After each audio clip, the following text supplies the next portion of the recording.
Dear student, आपका बहुत बहुत स्वागत है। आप देख रहे हैं मास्टर साहब और हमारा नाम है आयुष।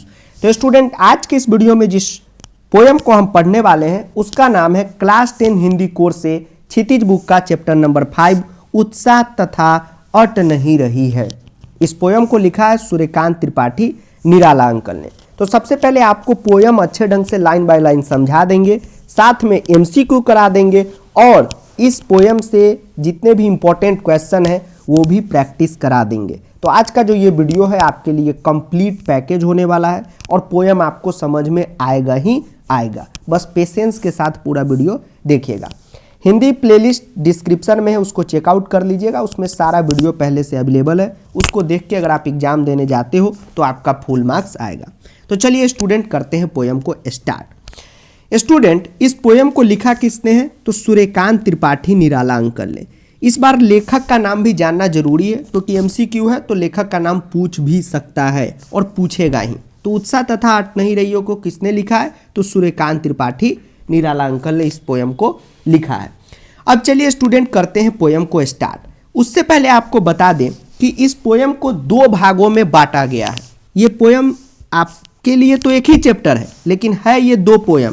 एक है उत्साह, ये अलग है, और अट नहीं रही है, ये अलग है।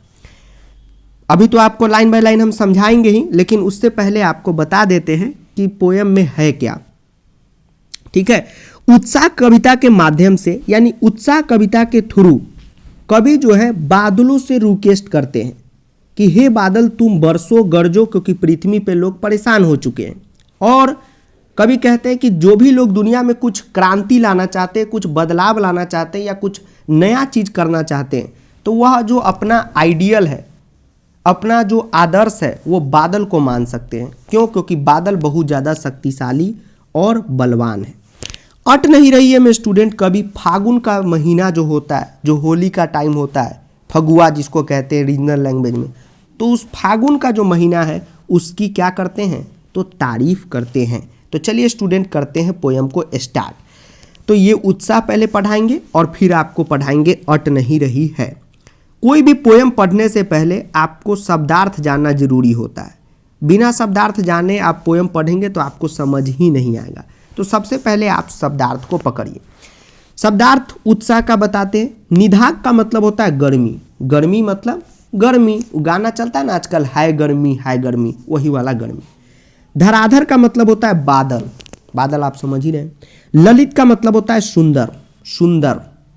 उर का मतलब होता है हृदय, दिल। विद्युत का मतलब होता है बिजली। व्रज का मतलब होता है कठोर। विकल का मतलब होता है व्याकुल, परेशान।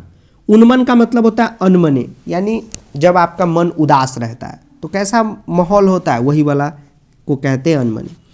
अज्ञात का मतलब होता है अनजान। धरा का मतलब होता है धरती। शकल का मतलब होता है संपूर्ण। अब आपको अभी हमने क्या बताया कि उत्साह कविता के थ्रू कवि जो है बादलों की तारीफ करते हैं और बादलों से गरजने के लिए, बरसने के लिए कहते हैं। अब चलिए लाइन बाय लाइन पढ़ के आपको मतलब बताते हैं। कवि कहते हैं बादल गरजो। बादल गरजो कहने का मतलब क्या हुआ? बादलों से अपील करते हैं। अपील का मतलब रिक्वेस्ट करते हैं कि हे बादल तुम क्या करो? तो गरजो। उसके बाद कहते हैं कि घेर घेर घोर गगन, यानी कि पूरा जो गगन है, यानी कि आसमान है, उसको क्या कर लो? तुम घेर लो। आपको पता होगा जब बारिश होता है तो उससे पहले पूरा आसमान में बादल लग जाता है ना। यस सर, कभी वही कहते हैं कि हे बादल तुम क्या करो? पूरे आसमान को घेर लो। धराधर ओ, यानी कि धराधर का मतलब क्या हो गया? बादल, और ओ जो होता है उच्चारण होता है। ठीक, हम किसी को कहते हैं ना, आजकल हो गया ना फैशन, अबे यार, तो वो अबे समझे, वही समझ लीजिए ओ है। यानी कवि का जो है पहले 2 लाइन में कवि क्या कहते हैं? बादल गरजो, यानी हे बादल गरजो। घेर घेर घोर गगन, मतलब पूरा जो आसमान है उसको घेर लो। कौन? तो धराधर हो, यानी कि हे बादल। ठीक, ये हो गया पहले 2 लाइन का मतलब। पहले 2 लाइन में कवि क्या कर रहे हैं? तो बादलों से गरजने के लिए कह रहे हैं।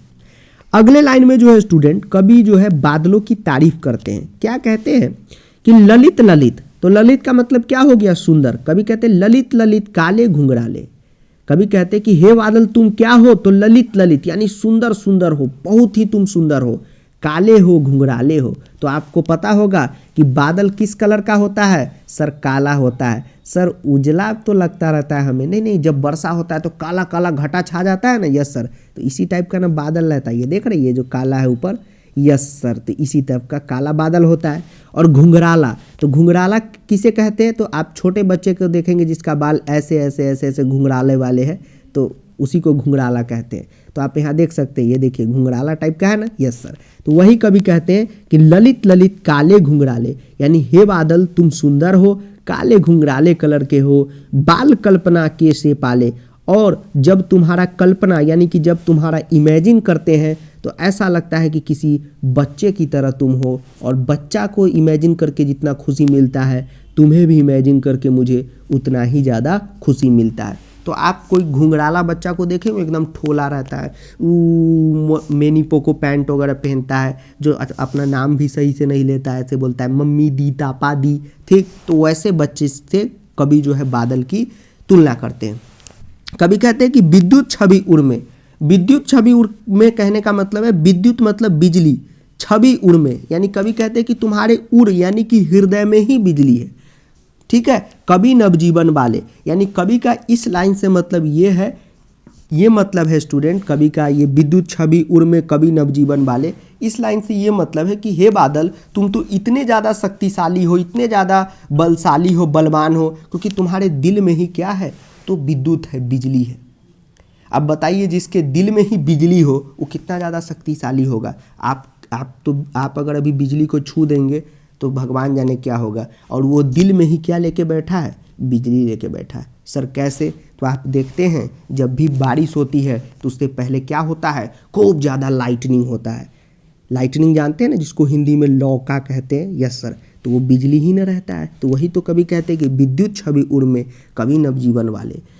उसके बाद कहते हैं कि व्रज छिपा नूतन कविता, ठीक, मतलब कि हे बादल वो जो तुम कठोरपन है उसको कहीं छिपाओ, मतलब कि ये जो शक्ति है उसका इस्तेमाल करो, फिर भर दो बादल गरजो। यानी नूतन कविता से कवि का ये मतलब होता है कि ये जो मौसम है इसको क्या करो, तुम सुहाना बनाओ, फिर भर दो बादल गरजो, यानी कि समझिए बरसने के लिए कवि निवेदन कर रहे हैं। उसके बाद कवि कहते हैं कि बिकल बिकल, बिकल का मतलब व्याकुल व्याकुल, उन्मन थे उन्मन, मतलब कि लोग जो है वो व्याकुल हो चुके हैं, परेशान हो चुके हैं, मन जो है उदास हो चुका है। तो कभी कभी पढ़ते पढ़ते आपका भी मन उदास चला जाता है, जिसको आजकल नए भाषा में डिप्रेशन कहते हैं। वही कभी कहते हैं कि सब व्याकुल हो चुके हैं, डिप्रेस हो चुके हैं। विश्व के निधाग के सकल जन, यानी पूरा जो विश्व है वो निधाग यानी कि गर्मी से क्या है, परेशान है। यानी सकल जन, सकल जन का मतलब हुआ, शकल का मतलब संपूर्ण यानी पूरा, और जन का मतलब आदमी, यानी कि पूरा जो मतलब विश्व का जो पूरा आदमी है वो क्या हो चुका है, गर्मी से परेशान हो चुका है। आए अज्ञात दिशा से अनंत के घन, यानी किसी अज्ञात दिशा से बादल तुम आओ। अज्ञात का मतलब ये नहीं कि तुम पूरब से बरसो, पश्चिम से बरसो, किधर से भी तुम बरसो, लेकिन बरसो बादल। तप्त धारा, यानी जो ये धरती है क्या हो चुकी है, तप्त यानी गर्म हो चुकी है, जल से फिर शीतल कर दो। हे बादल तुम बरसो, ये पृथ्वी गर्म हो चुकी है और अपना जल से इसको फिर शीतल कर दो। हे बादल तुम गरजो, हे बादल तुम गरजो। ये हुआ स्टूडेंट इसका मतलब। और आपको पता है, अब पूछता है कि कवि उत्साह कविता के माध्यम से क्या कहना चाहते हैं। तो कवि उत्साह कविता के माध्यम से बादलों से अपील कर रहे हैं कि बादल बरसे। क्यों, क्योंकि पृथ्वी का सभी लोग परेशान हो चुका है, उदास है, और जब बादल गरजेगा, बरसेगा तो काफ़ी ज़्यादा मौसम सुहाना हो जाएगा। उसके बाद कभी एक और बात बताते हैं स्टूडेंट कि दुनिया में कोई भी आदमी कुछ क्रांति लाना चाहता है, कुछ रिवोल्यूशन लाना चाहता है, तो वो बादल को एक अपना सिंबल मान सकता है, ठीक। जैसे आप भी 95 स्कोर करना चाहते हैं तो बादल की तरह, कितना बादल मजबूत होता है उसी की तरह मजबूत आप बनिए, ठीक। यही कवि का कहना है। अब आपसे MCQ पूछते हैं, कवि बादलों का आह्वान क्यों कर रहे हैं? बिजली चमकाने के लिए, प्रकृति को नवजीवन प्रदान करने के लिए, या जल का अपार प्रवाह लाकर प्रलय करने के लिए? तो कवि जो है बादल से आह्वान इसलिए कर रहे हैं कि बादल गरजेगा, बरसेगा तो प्रकृति यानी कि जो ये नेचर है इसको एक क्या मिलेगा, नया जीवन मिलेगा। धराधर का मतलब क्या होता है? तो धराधर का मतलब होता है बादल। आकाश में फैले बादल कैसे लग रहे हैं? बताइए, आकाश में फैले बादल कैसे लग रहे हैं? धुएं की तरह, बर्फ की तरह, घने बालों की तरह, या बच्चों की कल्पना की तरह? तो कवि को आकाश में फैले बादल बच्चों की कल्पना की तरह लग रहे, यानी कवि ये कहना चाहते हैं कि हे बादल, तुमको देखकर मैं बहुत खुश हूँ, बच्चे की तरह एकदम तुम लग रहे हो। तो आपको पता है बच्चा देख के तो कोई भी खुश होता है, ठीक? तो कवि जो है देख के खुश हो रहे हैं। उसके बाद बादलों के अपने हृदय में किसकी छवि है? ठीक, बादल के हृदय में क्या बैठा हुआ है? पानी की धारा, कठोर वर्ज की, नूतन कविता की, या बिजली की चमक? तो क्या हो जाएगा इसका? बिजली की चमक। बादलों की गर्जना किस बात की प्रतीक है? तो अभी आपको बताएं कि कोई भी व्यक्ति दुनिया में रेवोल्यूशन यानी क्रांति लाना चाहता है तो बादल को अपना प्रतीक मान सकता है। तो जब बादल गरजता है तो एक क्या होता है? क्रांति होता है, तो क्रांति का प्रतीक है।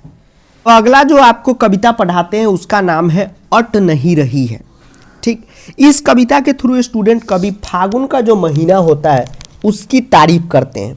ठीक, और उसी की तारीफ में ये पूरा कविता लिख दिए हुए हैं। तो सबसे पहले आपको बताते हैं शब्दार्थ। तो शब्दार्थ में अट का मतलब होता है समाना। समाना का मतलब ये हो गया कि फिट आना। जैसे हम लोग कहते हैं ना कि अट नहीं रहा, यानी कि समा नहीं रहा। आभा का मतलब होता है सौंदर्य। मंद का मतलब होता है धीमी। गंध का मतलब होता है खुशबू। पाट पाट का मतलब होता है प्रत्येक स्थान पर। शोभाश्री का मतलब होता है सौंदर्य। कवि कहते हैं, ध्यान से समझिएगा, कवि कहते हैं कि अट नहीं रही है आभा फागुन की तन सट नहीं रही है।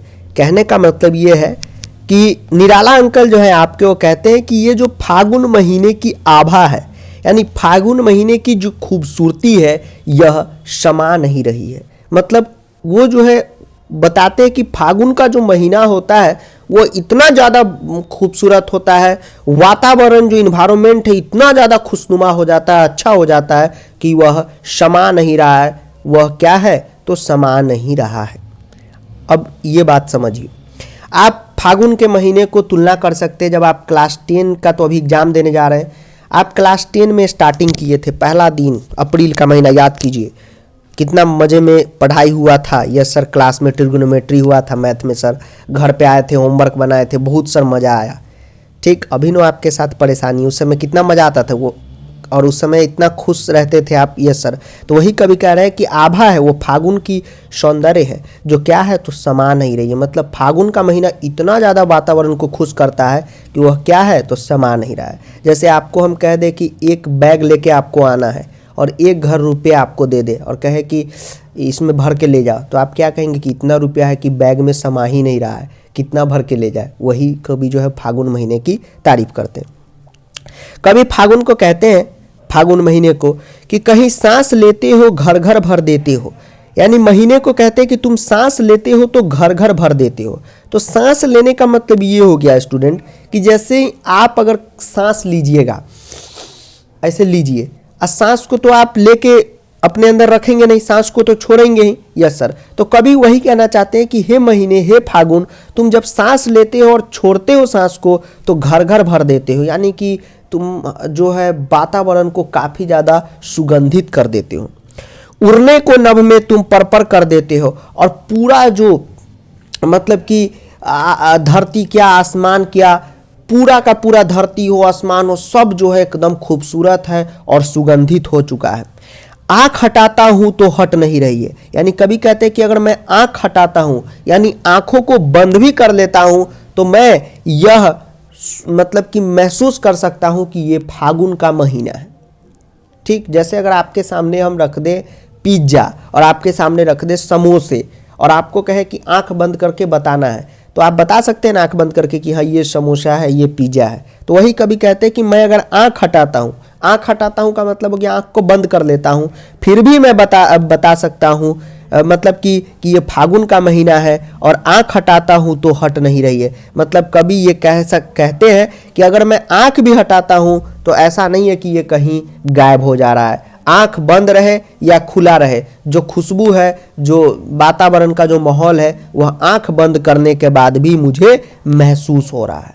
ठीक, ये कभी कहते हैं कि तुम्हारी महीने में फागुन पत्तों से लदी डाल, कहीं हरी कहीं लाल। और आप देखेंगे अभी का जो टाइम है, दिसंबर का टाइम है, हर पेड़ पे पत्ते उत्ते गिर चुके हैं। अब जो स्प्रिंग सीजन आएगा, ठीक, वसंत का महीना आएगा, फागुन का महीना आएगा, मार्च का महीना, फरवरी मार्च का महीना, आप देखेंगे पूरे पेड़ पे क्या हो जाता है, पत्ता सब आ जाता है। कहीं हरा पत्ता तो कहीं लाल पत्ता। कहीं पड़ी है उर में मंद गंध पुष्पमाल, पाट पाट शोभा सिरी पट नहीं रहे। कभी कहते हैं कि आप जो है देखेंगे कि इस महीने में क्या होता है, तो एकदम धीमी धीमी धीमी धीमी खुशबू ही आती रहती है। चाहे फूलों में से खुशबू आए या दिल में से खुशबू आए, कहीं से भी आए, एकदम मजा वाला महीना आता है। और पाट पाट शोभाश्री, यानी और ये कहीं एक जगह नहीं है, हर एक जगह ये जो है मतलब फागुन महीने जो है खुशबू फैलाती है। और यही कवि को क्या है, तो पट नहीं रही है, मतलब कि कवि इससे ओट ओट नहीं कहते, ओट पोट है, मतलब कि एकदम जो है कवि प्रफुल्लित है और कवि जो है फूले न समा रहे हैं, मतलब कि एकदम ज़्यादा खुश है। और कुल मिलाकर स्टूडेंट कवि इस पोयम के थ्रू ये फागुन का जो महीना होता है उसकी क्या कर रहे हैं, तो तारीफ कर रहे हैं। पाट पाट शोभाश्री का मतलब हो गया कि प्रत्येक स्थान पर सौंदर्य है। दिल्ली में भी फागुन का महीना होगा तो वही खुशबू, बिहार में भी फागुन के महीने में वही खुशबू। पट नहीं रही है, मतलब कि ये क्या है, तो समा नहीं रही है। और ऐसा लग रहा है कि क्या मौसम आया है, पूरब से पूर्वाई चली, ठीक, वही वाला था ये पोयम। अब आपको कराते हैं एमसीक्यू। पट नहीं रही है से है, कविता में किसकी सुंदरता की बात की गई है, तो कविता में आपको पता है फाल्गुन महीने की बात की गई है। सांस लेने का अर्थ क्या है, फूलों को सूंघना, ऑक्सीजन ग्रहण करना, प्राणायाम करना, हवा में फैली फूलों की खुशबू। तो सांस लेने का मतलब ये है स्टूडेंट, क्या है, तो हवा में फैली फूलों की खुशबू, ठीक, ये आपका सही आंसर हो जाएगा। कवि की नजरें फागुन के सौंदर्य से क्यों हट नहीं रही है, तो वह ध्यान में मग्न है, वह पलक नहीं झपका पा रहे हैं, वह फागुन को देखकर अभिभूत है, वह फागुन के सौंदर्य को समझना चाहते हैं। तो कवि की नजरें इसलिए नहीं हट रही क्योंकि वह फागुन को देखकर काफी ज्यादा अभिभूत है, यानी काफी ज्यादा खुश है। उसके बाद अगला क्वेश्चन है, कवि ने उत्साह जगाने के लिए किसका आह्वान किया और क्यों। तो आपको पता होगा कि कवि जो है किसका आह्वान करते हैं, आह्वान का मतलब हो गया अपील, रिक्वेस्ट करना, निवेदन करना। तो आपको पता है बादलों का आह्वान करते हैं, क्योंकि बादल जो है अपनी गर्जना से क्या कर सकता है, वर्षा कर सकता है और पृथ्वी पे फैली सारी निराशाओं को वो क्या कर सकता है, मिटा सकता है और लोगों का मन प्रफुल्लित हो जाएगा, यानी लोग जो है काफ़ी ज़्यादा खुश हो जाएंगे और लोगों को एक नया जीवन मिलेगा। कवि ने नवजीवन शब्द का प्रयोग बादलों के लिए क्यों किया होगा, अपने विचार में लिखिए। तो आपको पता है कि नवजीवन का मतलब क्या होता है, नया जीवन। तो कवि का कहना है कि आप देखेंगे जब गर्मी का सीजन आता है, अभी तो ठंडा का सीजन है, गर्मी का सीजन आता है स्टूडेंट, तो आप देखते हैं कि काफ़ी ज़्यादा गर्म माहौल हो जाता है कि नहीं, गर्म माहौल, यस सर। और आप चाहते रहते बारिश हो, तो अगर बारिश होता है तो लगता है नया जीवन मिल गया। तो हम ही को नया जीवन नहीं मिलता, सिर्फ इंसान को, इंसान भी खुश हो जाता है। पेड़ पौधा पे जितने भी मिट्टी उट्टी पड़े रहते हैं वो सब भी एकदम हरे हरे हो जाते हैं पानी के बाद। तो वही है कि सबको नया जीवन मिल जाता है, सब हरा भरा हो जाता है, ठीक है, लोगों की प्यास बुझती है और नई कल्पनाएं, नया सब गर्मी से परेशान रहते हैं, उसके बाद वर्षा होने के बाद लोग सब नया नया काम करने लगते हैं कि नहीं, एकदम मोटिवेट होके, तो एक नया जीवन ही न हो गया, तो ये हो गया।